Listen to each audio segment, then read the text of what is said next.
subscribe Petani Milenial.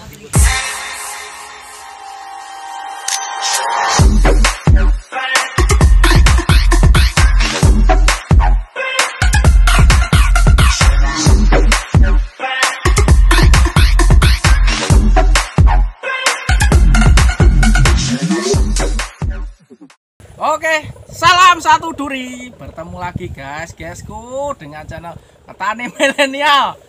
Lama tidak muncul dengan hal yang fenomenal. Dengan rekan saya ini Nenyuan nih. Wah.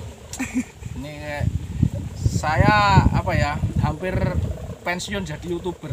Terus kenal Mas ini, saya pengen jadi YouTuber lagi karena ingin menyampaikan hal-hal positif untuk petani buah naga dan petani keseluruhan di seluruh Indonesia, terutama petani yang generasi milenial, guys. Keren. Sebelumnya kenalan dulu, Mas. Kenalan. Namanya siapa, Mas? Selamat pagi. Kok bisa selamat pagi nih, Mas? Ini sore loh, Mas, ini, Mas. Biar semangat terus. Wow. Biar energik terus. Jadi gitu ya, walaupun sore malam tetap selamat pagi. Oke, siap. Terus gimana, Mas? Ya, nama saya panggil saja. Saya tuh Hei. Weh. Oke, Mas yo. Woi, biasanya kan ngono. Oh, si Hei gitu. Andre. Enggak, tanpa setinggi ya. Tanpa Andre tanpa setinggi. Tanpa. Oke, Andre, Mas. Mungkin. Waduh. Ya, ini nanti ada hubungannya dengan musik, guys. Walaupun ini kita petani tapi nanti ada hubungannya dengan musik, guys. Jadi Mas Andre ini, guys. Beliau ini lama di kota. Aslinya orang desa. Orang desa, lain desa beda Pak ya. Beda. Orang desa sama orang desa beda. Ya sebenarnya sama. Orang desa ngono ya. Enggak, ini beliau ini orang desa ya. Sama dengan kita inilah ya. Nah, tapi dia lama di kota Malang tepatnya ya. Bener, Mas ya? Betul. Saya cari di search di Google tadi sebelum kita search di Google, Andre apa itu kisah hidupnya tak ada di sana, Mas. Jadi lama di kota sudah bertahun-tahun ya. Dulu masih kecil sampai sekarang sudah agak besar kecil, Mas. Saya atau panjang. Tergantung yang enak yang mana.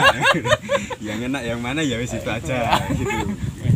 Ngomongnya asik, guys. Sulur maksudnya sulur. Oh ya, kadang panjang, kadang bagus yang besar. Kadang kan yang pendek itu juga menghasilkan buah yang bagus juga. Oh iya, benar. Enggak mesti. Wes, jan wis iki rada ngeres-ngeres iki. Oke, Mas Andre. Jadi saya sangat tertarik dengan jenengan ini karena saya banyak diceritain banyak orang lah ya. Tetangga jenengan itu terkait dengan jenengan ini, moro ujuk-ujuk kok bertani, kesambet apa iki gitu ya. Makanya saya pengen itu di-share kepada teman-teman. Nah, nanti biar masalah negara kita iki rada serius, Mas yo. Jongguyu sing iki engko. Iki. Jadi masalah negara agraris, terutama negara-negara berkembang seperti Indonesia ini adalah masalah regenerasi petani, Pak. Nah, iya, betul. Itu. Karena by data. Mas yo YouTuber serem. Enek by Sebenarnya tambahan redek aku. Jadi petani di Indonesia itu 70% itu sudah umur 50 ke atas. Nah, kita makanya regenerasi ini akan jadi permasalahan ini nanti 10 tahun ke depan kalau tidak ada Mas Andre ini lebih banyak di Indonesia, ini akan jadi permasalahan. Ya, jadi itu Mas Andre intinya dari percakapan ini nanti kita membahasnya di sana. Oke, Mas Andre, silakan, monggo. Gimana ceritanya? Dulu sekarang dan yang akan datang ini ya apa ini? Gimana ini kok bisa moro-moro ujug-ujug nyekel pacul apa wis piye sekarang mulah wis. Tak ngopi sik aku. Saya nyeruput juga, Oh, saya nyeruput juga. ngene, Pak. Cih. Nek sing luwih tuwek ning dhuwur, Pak. Oh. Ngene. Gimana? Oh. Posisi gelasnya tuh harus Gelasnya. diatur. Aku luwih tuwek soalnya. Oh, siap. Koyoke lho, Mas. Yo Mas, ancen yo. Wow, malah Anjen malah yo. mbok yakin-yakin no yo. Ancen yo. Oke, Mas Andri, monggo. Gimana ceritanya dulu jadi? Saya secara singkat intinya itu dunia saya yang dulu sama yang sekarang itu ya berbeda drastis. Sangat berputar 180 derajat. Oh, gitu. Ya kalau dulu ya enggak 360 69 lah, 69 lah ya. 69 ya, Iya kan, betul. iya kan. Mm-mm. Sama-sama enak. Dunianya maksudnya itu Iya. dunia dulu sama yang sekarang itu sama-sama enak. Kan pasti segala sesuatu itu kan ada enaknya ada enggaknya. Terus kalau apa dulu kan denger guys. Jadi dulu ini beliau ini seorang nyik gitu loh guys. Muter-muter piringan tapi bunyinya nyik loh. DJ guys ini guys. Gak sembarangan, ini salah satu DJ di klub besar ini guys. Gak sebut merek lah, gak nganu ning aku kok. Endorse. Tapi beliau ini DJ Mas. Bener ya Mas ya itu ya? Ya betul. Kok iso Mas dari DJ yang di sana itu tempatnya orang seneng-seneng, tempatnya orang cantik-cantik gitu. Terus akhirnya berkumpul dengan duri-duri tajam ini gimana? Waduh. Ya apa Mas itu Mas?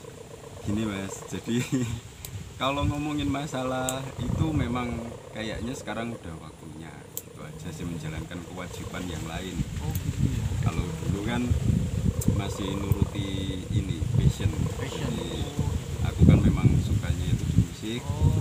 Jadi mulai dari 2007 itu aku berkecimpung kalau di dunia musik digital kayak Oh gitu. gitu. Sampai akhirnya ya kemarin ada hal yang yang mengharuskan aku untuk pulang ke rumah. Iya. Ya mau nggak mau sebagai anak Nah, yang berbakti aku harus pulang ke rumah.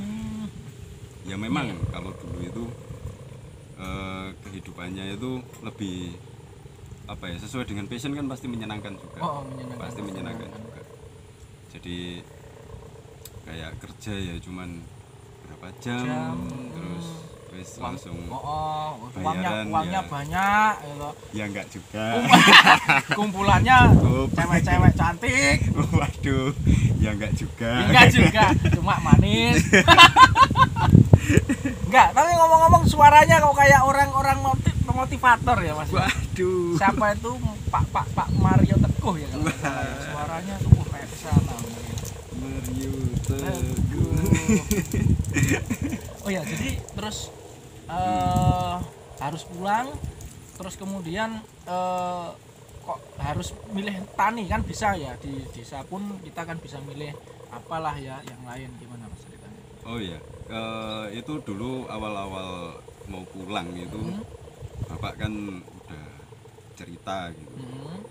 Ya kamu kalau di sini bisa saja bantu jaga toko atau gitu ya. kalau nggak gitu ya bantu ke sawah. Dalam pikiranku Ada dua pilihan lah ya. iya, dalam pikiranku dua-duanya nggak ada yang seneng ini. Dua-duanya nggak ada yang seneng gitu. Karena kalau jaga toko ya sudah diem ngapalin harga segitu banyaknya kan. Baut apa segala macam. Waduh, meridil waduh. Kalau dulu nada do re mi ya dulu ya, sekarang ini enggak. Terus akhirnya Terus kalau di pertanian itu aku yang tak bayangin itu kan dulu kan sama sekali nggak tahu sawah. gitu ya. Saya pulang ke sini itu nggak tahu loh ini sawah saya itu di mana itu. Saking ngombone guys. Oh enggak. Nah, Tak kira saking luasnya nggak tahu yang mana sawahnya gitu ya. Oh Enggak, enggak. enggak. Tapi mau enggak, oh iya enggak apa ya. sama sekali dulu itu nggak pernah ke sawah, paling ke sawah itu kan selama dari kecil itu kan soalnya kan udah di Malang, dari SD itu udah di Malang. SD. Habis itu iya ya jarang pulang ke rumah, ya jarang ke Jarang, sawah ya. itu jarang. jadi lupa sawahnya itu yang mana itu enggak ada. Apalagi kan kalau di sini kan nggak ada nama jalan dan nomor kan. Oh iya itu. Terus ada pelangnya sawahnya Mas Andre. Nggak ada Pak ya. Nggak ada. Ya habis itu ya istilahnya mau nggak mau ya udah aku harus ikut pulang dan ngeliat lah dulu di kira-kira di Banyuwangi ini aku bisa ngelakuin apa. Sempat berpikir untuk melanjutkan passionku tapi gitu. secara realistis di Banyuwangi masih belum bisa untuk itu. Ya akhirnya mau nggak mau di antara dua pilihan milihlah saya ke pertanian. Gitu. Berarti sebelumnya ayah ini ya apa orang tua tani naga juga ya berarti Mas? Ya betul. Sebenarnya saya kalau diomong kan sekarang lagi gencar ya namanya privilege. Privilege. Sebenarnya saya juga memulai ini bukan dari nol. Saya memulai ini bukan dari nol. Saya ngerawat ini itu udah istilahnya dia udah inilah tinggal ngerawat. Jadi nggak mulai dari nol, aku nggak harus beli lahan, nggak harus apa gitu. Tapi percayalah petani naga ya nggak gampang. Meskipun udah disiapin itu ora gampang guys. Soro.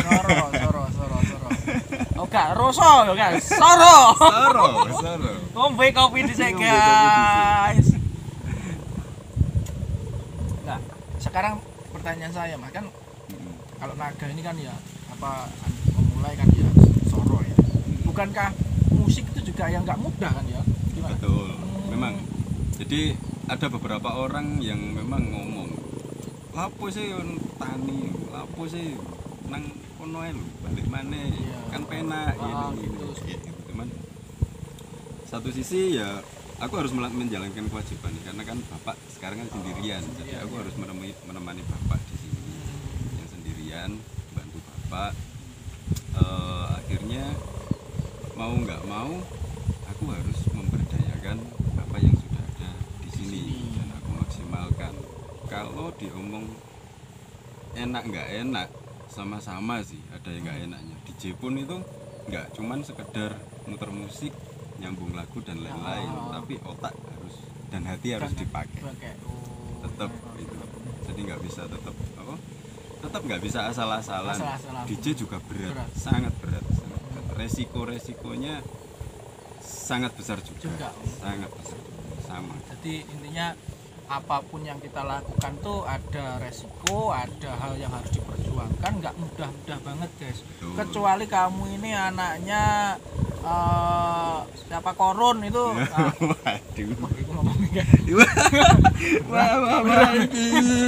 Nggak maksudnya punya harta karun itu, apa punya harta banyak itu ya wah. Tepi jurang. Enggak artinya memang sesuatu tuh memang harus diperjuangkan guys. Artinya enggak mau ujuk-ujuk naga enak itu yang gampang. Tapi gini Mas, ini ada lagi bagaimana Mas itu mau psikologi memanage ya kan ini kan diawali dengan dalam tanda kutip keterpaksaan ya. Terus memanage bagaimana kalau saya lihat di media sosial Anda itu kan kayaknya menikmati gitu loh. Nah, itu gimana itu Mas memanage ke antara ketidakcocokan dan akhirnya terus menikmati. Bagaimana itu Mas? Gini sih Mas, semenjak Covid itu kan kita kan sering di rumah ya. Oh iya. Kita benar, sering di rumah. Jadi enggak tahu kenapa ini kok aku itu banyak nerima pelajaran tentang kehidupan. Oh, di rumah ini ya. Iya.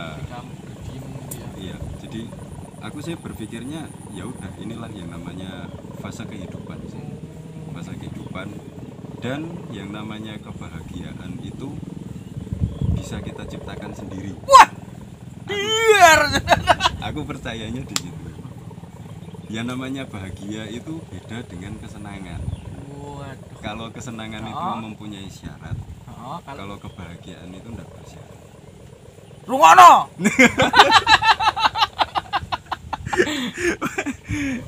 Kalah set boy iki guys. Iki Iki tak juluki Happy Boy Mas. Ya, Happy Boy. Nggak tahu Mas ya, ini apa yang aku ngomongin bener apa enggak ya. Heeh. Tapi yang tak jalanin itu ya memang berhasil untuk aku. Iya Mas, saya juga sepakat itu Mas. Artinya ketika kebahagiaan itu tergantung dengan situasi. Itu kesedihan selalu membutuhtimu. Iya betul, Iya, betul iya. memang, iya. Lera betul tak tutup ya. Oh, keras loh, Pak. Oh, iya. Berarti bersyarat kan? Enggak, Tadi berarti bersyarat. Berarti gitu. Oh, aduh kena aku. Berarti iya, enggak. Maksudnya tadi itu yang diomongin. Berarti itu sebenarnya bukan kebahagiaan ketika kesedihan masih berbuntut membuntuti. Iya, itu hanyalah kesenangan. Iya, benar Mas. Jadi aku ngibaratin itu, aku mau jadi manusia itu istilahnya ya wis aku ditaruh sama Tuhan itu di sini, ya sudah. Aku jalani yang ada di sini, berdayakan yang ada di sini. Aku ditaruh Tuhan di sana, ya sudah aku berdayakan, aku maksimalkan yang ada di sana. Ngomong-ngomong udah lama ya Pak, 16 menit di sana. Tapi cuma gak kerasa ya Pak ya. Ngene iki lho lek ngobrol sama orang enak itu kayak gini. Terus gini Mas, saiki ke pertaniannya ya. Iya. Apa Mas ini setelah terjun, ini permasalahannya di lahan ini apa awalnya dulu Mas? Awalnya banyak. Banyak. Soalnya kan enggak paham sama sekali sama pertanian. Istilahnya lek wong Jawa iku nul putul. Nul wis diputul waduh. Jadi nggak paham sama sekali. Akhirnya berhubung aku tuh orangnya seneng ngulik. Jadi apa-apa tak ulik, apa-apa tak pelajari.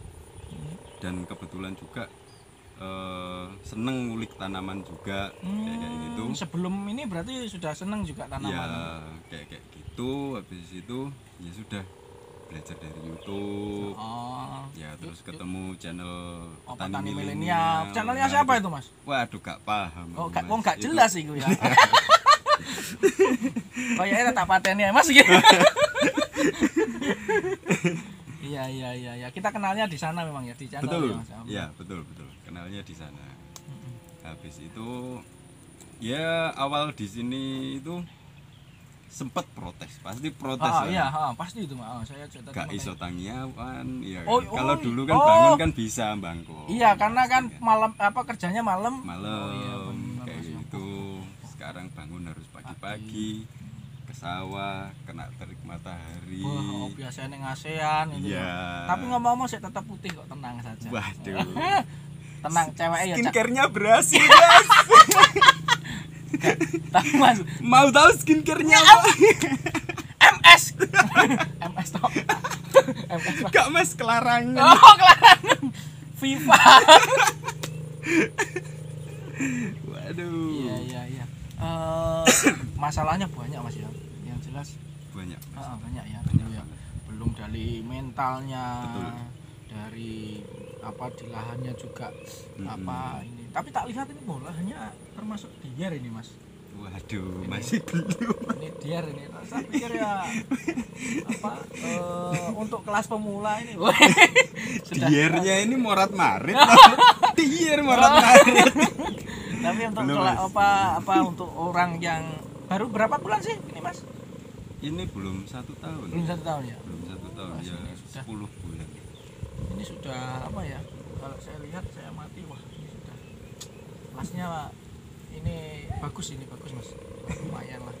Ya jadi tapi tak lihat di media sosialnya Mas Andre ini beliau ini memang aktif untuk uji coba. Yang perlu saya sampaikan ini uji coba wine produksi wine guys. Iya apa Pak ya? Iya apa. Jadi buah naga ini kan kalau di Banyuwangi ya itu banyak yang terbuang-buang sia-sia. Itu kalau 1 hari itu keutarannya 2 ton itu enak carinya ya buah itu dan itu dibuang saja. Lah Mas Andri ini berusaha untuk membuat wine itu Mas ya. Itu inspirasinya dari klub malam tadi ya. Gimana? Berhubung iya. Aku cuman berpikirnya itu ini aja sih. Enaknya ya mosok bertani tok terus jualan buah tok, jagain dari satu ini aku belajar dari banyak orang ya, bisnismen itu ya menjaga apa ya, jagain hidup dari satu aset itu juga nggak baik. Gitu ya. Jadi harus membangun, kalau bisa hidup itu membangun aset kayak gitu. Jadi kemarin berpikirnya apa yang bisa tak lakuin dari buah naga ini. Yang PSPS itu ya. Ya jadi ya sudah nyoba mungkin. Tapi itu ngomong-ngomong kemarin yang apa jenengan share ke saya itu teman-teman sama apa kebanyakan suka ya. Iya benar. Kayaknya kan iya banyak suka. Iya. Yang tahu apa speknya Wen ya. Kalau saya memang nggak tahu speknya. Saya taunya Badek ya. Taunya Badek, kalau Wen saya nggak tahu. Tapi itu harus Mas. Bagus itu. Karena belum ada, dan itu serapannya kan umumnya buah naga. Ini apa dibuat produk turunan nggak jalan Mas. Buat dodol, buat apa itu nggak jalan Mas. Nah, dan apa kebutuhan untuk itu nggak banyak untuk buah naga lah. Ini kalau wine ini kan 100% bahannya kan dari itu, ya kan, benar kan ya. Jadi itu serapannya. Lanjutkan. Waduh. Buka 3 periode tadi Mas. Iya apa? Anu 9 tahun. Oh 9 tahun. 9 tahun Mas. 9 tahun. Oh 9 tahun. Ini politik pisan. Gak masuk 9 tahun. Pakai jurang gue. Iya Mas. Ini nanti gimana Mas pesennya buat para muda-muda yang banyak sekali anak muda desa harus kerja di kota, tapi pada titik tertentu harus pulang. Nah ini bagaimana Mas? Apa saran-sarannya atau bagaimana anunya Mas? Kalau aku sih berpikirnya apapun passion kalian dimaksimalin aja sih. Oh gitu. Jadi apapun yang menjadi kesukaan kalian dimaksimalkan aja di situ. Terus kalau memang nggak suka di pertanian ya sudah, nggak usah, nggak apa-apa gitu. Oh gitu. Kalau nggak suka di pertanian nggak usah, nggak apa-apa. Tapi ketika suatu saat nanti memang harus dipertemukan, mau nggak mau ya, kayak istilahnya kayak aku gini, mau nggak mau dipertemukan dengan pertanian, ya sebisa mungkin kamu harus menciptakan kebahagiaan di sesuatu hal yang kamu kerjakan itu, gitu sih. Jadi pinter-pinter aja, soalnya kan katanya kalau pengen sukses itu harus berani keluar dari zona nyaman. Nah itu berani keluar dari zona nyaman. Iya. Itu ada 2 kemungkinan, sukses atau ajur. Iya. Iya kan itu. Iya. Ya nggak apa-apa. Ajur nggak masalah. Ajur nggak masalah itu. Nggak. Tapi keluar dari zona nyaman itu ada 2 kemungkinan memang. Cuman ada kemungkinan enak, ada kemungkinan enggak. Tapi kemungkinan yang enggak enak yaitu tadi manajemen hatinya tadi yang itu. Betul. Yang terpenting nggak usah gengsi, nggak usah malu. Kalau jadi petani itu aja. Nggak usah gengsi, nggak usah malu gitu. Karena apa ya? Petani itu juga menyenangkan. Petani itu juga memiliki manfaat buat banyak orang. Itu sih. Juga menguntungkan kan Mas ya? Betul. Artinya inilah kita kan apa mau nggak mau yang bekerja, kalau kita bekerja itu kan apa uang lah, apa artinya keuntungan lah ya. Keuntungan. Ya, betul. tetap untung kan ya. Satu-satunya aku bertahan di buah naga ya karena keuntungan. Cuannya. Oh cuannya ya. Bukan karena durinya guys. Melentong ya kena duri melentong Mas. Cuannya lumayan. Oke lah buat apa ya? Kalau hidup di desa oke lah. Ngopeni bojo lu. Ini satu itu bisa anak sampai 2. sisi cendelik. Itu 1 anak 2 itu cukup lah ya. Cukup sekali ya. Ya soalnya aku berpikirnya kemarin gini Mas. Ada adik kelasku ini, maksudnya dia juga bertani buah naga juga. Dia udah istilahnya.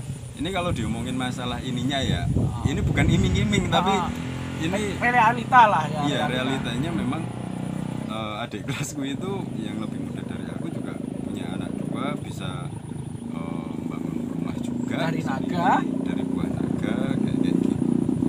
Ya semuanya ada enak gak enaknya lah, pasti semuanya ada enak gak enaknya. Meskipun kerja di kantoran pun gak enaknya mungkin kalau pas tanggal merah mungkin tiba-tiba ada liburan, nggak bisa pulang, nggak bisa mudik. Terus kalau di pertanian nggak enaknya ya memang harus ini sih lebih ngoyo untuk ngangkat tangki lah mungkin kalau babat-babat suket kalau capek ya mungkin buruin bisa, kalau nggak dapat buruh ya kerjakan sendiri dan itu olahraga gitu. Enggak, tapi gini, memang di desa itu pengalaman saya dulu masih unyu-unyu ya. Kalau orang di desa muda bertani itu di desa itu kayak orang nganggur, dianggap orang nganggur. Iya. Itu mindsetnya seperti itu. Tapi dengan adanya Mas Andri seperti ini bisa menunjukkan bahwasannya ya ini bagian dari pekerjaan profesi gitu. Jadi dan jangan gengsi katanya beliau ini. Iya, gak perlu gengsi. Apa ya? Ya gak ada yang perlu digengsi. Enggak, tapi ini penting saya tanyakan. Banyak anak muda nggak bertani itu akibat karena apa? Cewek itu nggak begitu tertarik dengan itu gimana Mas kalau jenengan? Ini penting loh Mas ya. Dipandang sebelah mata. Iya gitu kan? Sama calon mertua apa itu gitu gimana itu Mas? Ya mungkin karena dilihatnya ini ya kayak kok soro sih, petani ku kok soro. Kok anaknya tidak soro gitu ya. Iya, mungkin kemungkinan ya. Takutnya itu terus ya nggak menutup inilah, nggak apa ya. Secara realita aja zaman sekarang itu mungkin kayak untuk pengakuan sosial kan sangat lagi tinggi banget pengakuan sosial. Jadi mungkin kalau anakku loh kayak untuk ya amit nun saya kayak wong apa kantoran ini kerja ini kayak gitu. Itu mungkin lebih ya bargaining posisinya lebih agak tinggi kan? Ya di stratanya mungkin bisa dibilang agak tinggi. Memang di desa seperti itu. Cuman semakin kesini itu ya juga agak tertepis karena di desa banyak anak yang dia hanya tinggal di desa, kemudian dia bisa bangun rumah, beli mobil, menyukupi anak bojonya. Sedangkan yang kerja di luar di kota, kerja di kantoran hanya bisa beli perumahan. Iya. Dan nyicil. Iya. Mobil juga nyicil biasanya. Iya. Kalau di sini enggak. Iya. Ya itu akhirnya tertepis lah di desa itu agak tertepis dengan itu Mas ya. Saya lebih cenderung ke sana. Jadi kesadaran untuk karena itu penting Mas, karena banyak ya anak muda itu akhirnya nggak memilih cowok ya, nggak memilih bertani itu karena banyak faktor, salah satunya masalah ceweknya ini kurang worth it kurang tertarik kalau dia. Ya bisa jadi mungkin karena kalau cowoknya ke sawah kan otomatis apalagi sekarang kan cewek-cewek kan suka yang glowing ya benar. Tapi guys ngomong-ngomong kayak good looking, tapi ini ceweknya cantik guys. Semoga cepat sah ya. Amin. Ben agar ya mumpung belum sadar ya. Kok diedit ya Mas gitu. Gak usah, gak apa-apa. Sudah kuat ya. Enggak. Jadi bertani itu intinya bisa jadi pilihan lah ketika walaupun terpaksa bisa jadi pilihan Mas ya. Betul, bisa jadi pilihan yang bagus untuk jangka panjang. Iya sih, iya nggak sih Mas? Maksudnya untuk pertanian ini kan lebih jangka panjangnya itu lebih bagus gitu. Iki sing di channel sapa ya kok aku sing ditekoni. Kan yang lebih lama. Senior pertanian. Iya nggak sih? Iya. Emang ya benar Mas, karena kita loh negara agraris loh guys. Ya. Kita negara agraris. Kita kebutuhan insan petani muda untuk regenerasi itu tadi juga sangat urgent, sangat penting sekali. Jadi untuk kedepannya bahkan tidak hanya untuk kelangsungan hidup kita secara pribadi, tapi untuk kelangsungan hidup negara kita itu butuh petani muda, Pak. Iya, butuh generasi. Cocok ya, nyalek cocok di sana. Iya, boleh Mas. Tapi aja njaluk 9 tahun. Gak masuk. Lah 6 tahun Mas hancur ngene 9 tahun guys. Lah iki periode kepemimpinan apa wajib belajar ya? Guyon Pak. 2 tahun aja nggak apa-apa. Iya toh. Nanti kalau sampean asik, keren, kerjaan bagus kan yo. Kan kroso kabeh. Pasti kok dipilih maneh. Enggak kuwatir. Iya. Iya. Ya. Nyempilno sithik-sithik. Iya. Kita yang namanya petani itu juga kita berpolitik. Artinya kita juga mengamati sosial politik di Indonesia juga ya. Terutama gini yang iki rada nganu sithik ya. Iya. Mengapa ketika mereka beliau ini demo di sana? Jack, tuntutannya apa? Dulu tuntutannya ingat ya. Dulu tuntutannya 2 periode 3 periode. Ya, ingat ya. Sekarang 6 tahun, 9 tahun. ACC terus. Petani, guys. Pupuk mahal, turunkan. Ora enak sing. Ora enak. Tapi petani kita nggak butuh itu, guys. Ya. Petani kita tuh berdiri dari kaki sendiri, guys. Enggak, tapi kita memang nggak masalah ya. Kita artinya petani itu memang kita loh ya, ibarat ya negara ini sedang kemarin Covid ya. Kita petani survive, Kak. Nah, iya.